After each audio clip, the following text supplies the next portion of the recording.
Have you ever wondered why the women who genuinely pull you in seem not to reciprocate until, ironically, you stop trying? It's a painfully common pattern, almost like fate is mocking you. The moment you detach, the moment you stop chasing, that's when you catch her attention. This isn't coincidence, bad timing, or the cruel game of destiny. This is pure psychology. And unless you truly understand how female desire operates, you'll find yourself chasing shadows endlessly. Most men never learn this fundamental truth. They don't get it from their fathers, their friends, and certainly not from women themselves, who are often just as puzzled by their responses as you are. Instead of understanding the underlying dynamic, many men work hard to be the always available guy, always respectful, always emotionally transparent. And the result, in a cruel irony, is that they end up being the man she ignores. What I'm about to reveal isn't the romantic fairy tale we've been sold, nor the politically correct feel-good advice flooding social media. It's the raw, unfiltered dynamic that actually ignites a woman's desire. These are the principles men like Robert Greene, Neil Strauss, Zan Perian, and even ancient seducers like Ovid understood instinctively. Once you internalize them, you stop being the man she tolerates and become the man she longs for, even if she can't explain why. Let me be crystal clear from the start. This is not about manipulation.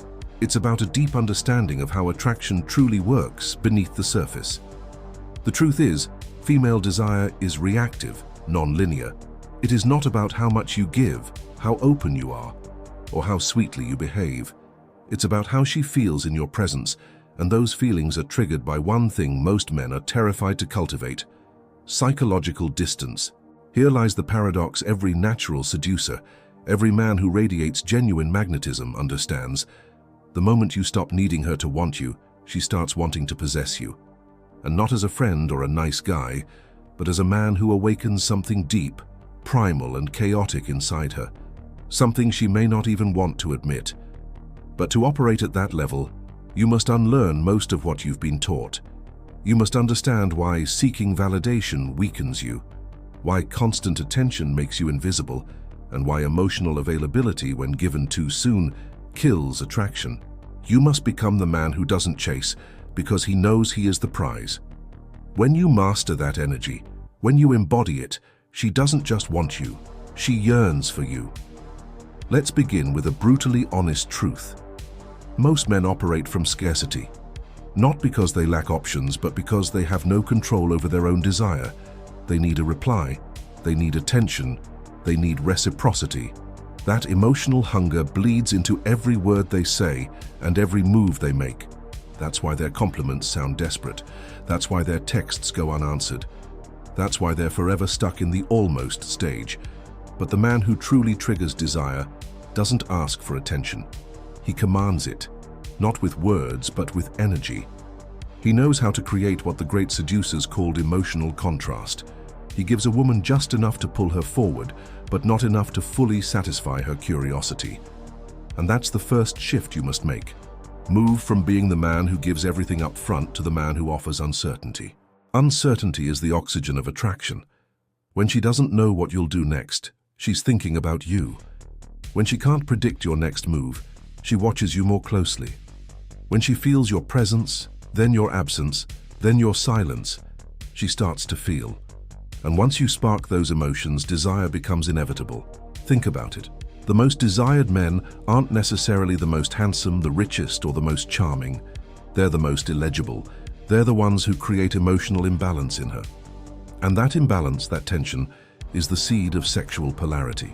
Take a real-world example. Have you ever noticed how the guy who barely paid her attention all night ends up being the one she flirts with at the end? Why? Because he didn't put her on a pedestal.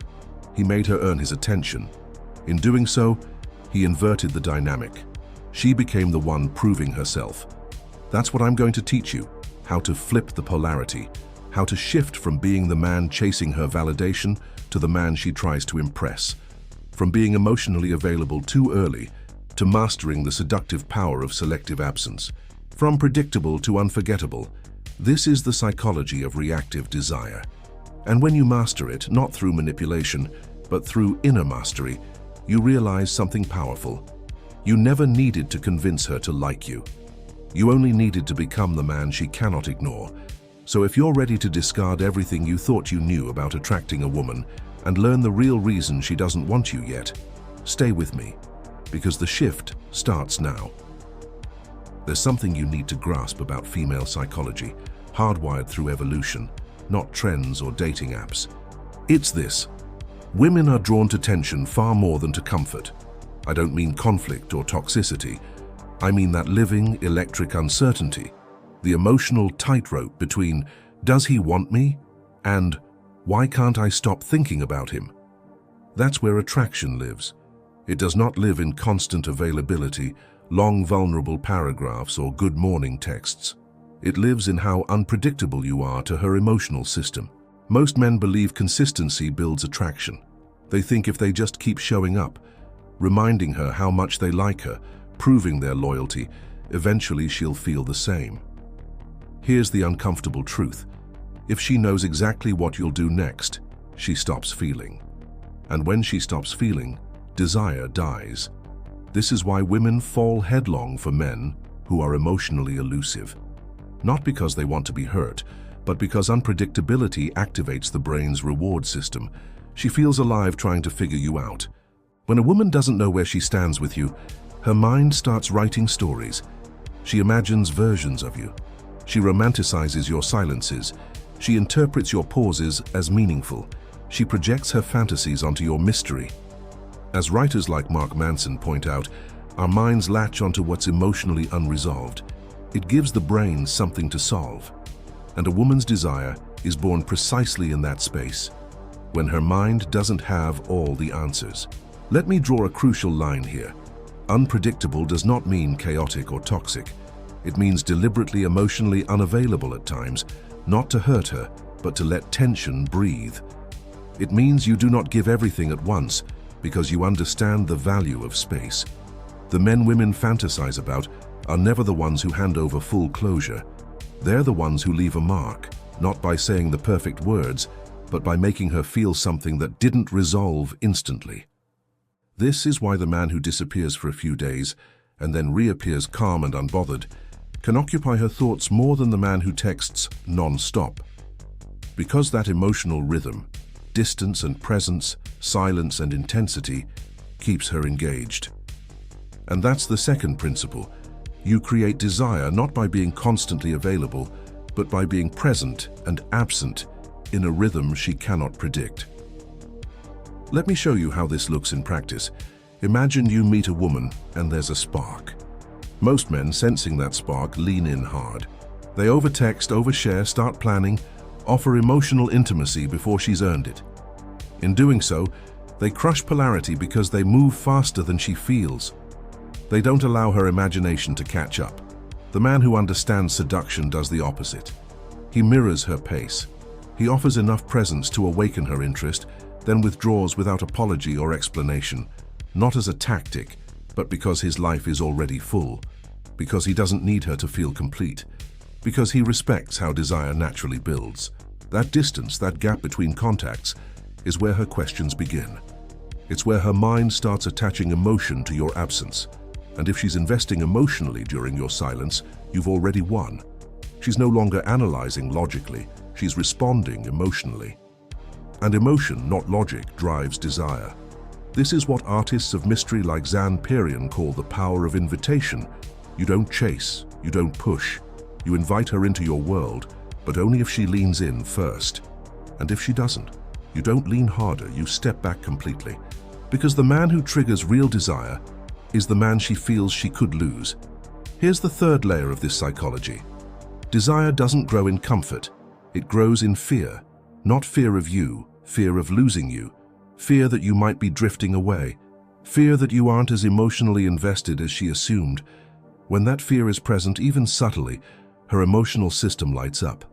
That's when she moves closer. That's when she double texts. That's when she dresses differently.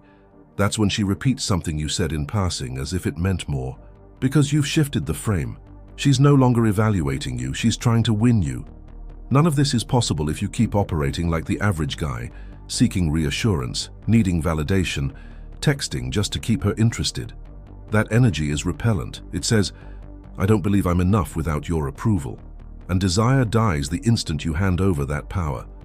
What you must embody instead is a man so rooted in his value that her response doesn't shake him. Warm or cold, distant or present, your energy remains the same. Not because you're acting, but because you've detached from need. You've learned to control the frame. The most powerful men in seduction don't chase, they magnetize, they attract. And they do it not by being louder, but by being still. Stillness is magnetic. Silence is potent. Absence is unforgettable. Once you grasp this, you stop trying to impress her. You stop needing her to choose you. Because you finally understand, she won't desire you until you become the man who doesn't desire her approval. Here's what most men don't get about high-level attraction. A woman doesn't fall for the man who gives her everything. She falls for the man who makes her feel she earned it. It's basic human psychology. We value what we must work for. We fall for what challenges us, not what surrenders too quickly. In seduction, this principle is everything. The moment you place yourself beneath her, the moment you overinvest, the moment you act as if she's the prize, she unconsciously agrees with you and takes the pedestal you handed her. But the man who flips the frame, who subtly signals that he is the reward, that's the man who lives in her imagination. Let's be clear. You don't do this by bragging, posturing, or putting her down. You do it by living a life that's already full and never rearranging it to fit her. You do it by enforcing boundaries calmly. You do it by offering your time and attention as a privilege, not a right. Because here's the truth. Desire thrives in power dynamics. Not domination, but access that must be earned. When she senses she's entering something rare, not easily available, not easy to decode, her mind shifts. She wonders whether she's enough for you. She starts reading your silences, analyzing your glances, interpreting your throwaway remarks. She starts working to keep your attention instead of waiting for you to earn hers. That's the difference between being the man who tries to impress and being the man who leaves an impression.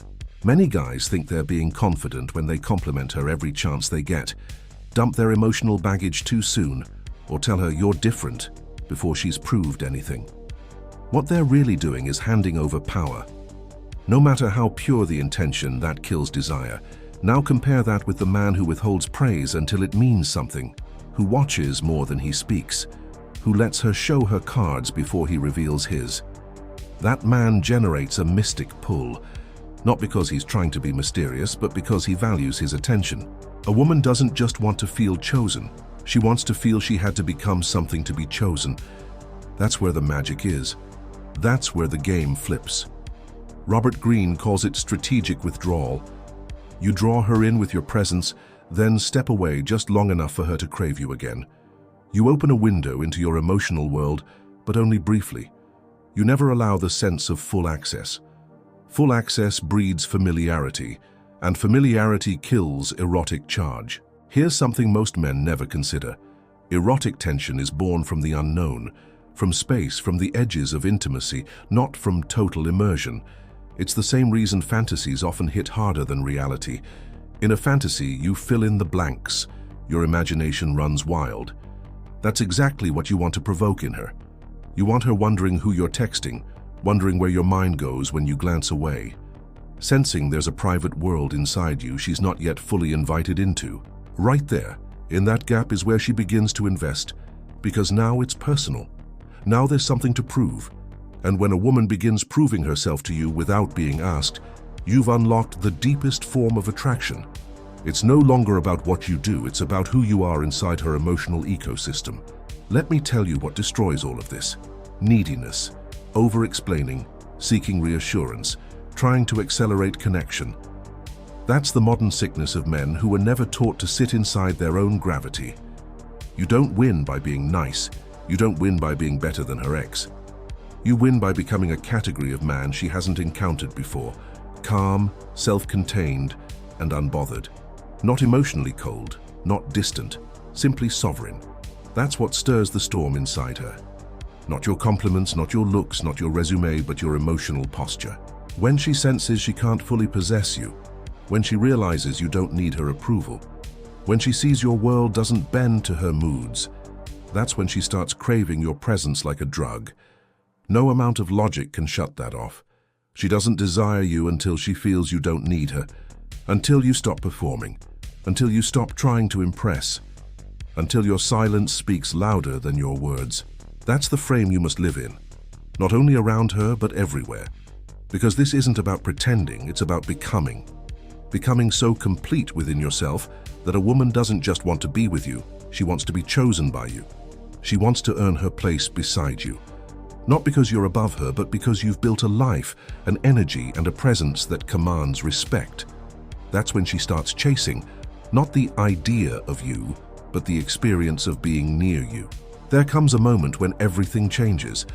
Not because you learned a new line, not because you played the game better than someone else, but because you stopped chasing and started embodying. You began to move differently, speak with more pauses, slow down with intention. You stopped seeing women as goals to win and started seeing them as mirrors reflecting how deeply you believe in your own value. That's when the magnetic field around you shifts. That's when women start watching you instead of looking through you. That's when your silence hits harder than your words ever could. Because you're no longer the man who wants attention. You're the man who draws it. That's what she feels when she looks at you. She can't explain it. She just knows something's different. There's weight behind your gaze, a quiet tension in your energy, the sense that you don't wait for anyone's permission to be powerful. That's when her mind starts working, not because you're doing more, but because you've mastered the art of doing less. Fewer explanations, less chasing, no neediness. In the space you leave, her imagination fills the blanks. She starts craving clarity. She hunts for certainty. She wants something from you that you don't offer freely. That's when desire takes over. You don't have to push. You don't even have to try. Because you've stepped into the frame of the man who never begs to be chosen. You choose, you lead, she follows. Here's the secret no one tells you. Attraction isn't about what you give. It's about what you withhold with intention. It's not about being perfect. It's about being unshakably rooted in who you are. When you move as a man who doesn't need her desire to validate his existence, that's when she wants you more. If this hit something deep inside you, if your chest stirred, if you saw yourself in these words or glimpsed the man you're becoming, then do this. Let your own experience and self-reflection feed this understanding. Think about the times you gave too much, too soon. What shift are you committed to making from this moment on? Your story, your perspective, your reflections might be exactly what another man needs to hear today. What we're building here is more than a lesson. It's a movement of men who no longer beg for attention, men who lead with presence, purpose, and power. Men who don't just learn seduction, they live it. Because at the end of the day, no one needs to tell you this. You already have everything within you to become the man she never forgets. Now go live it.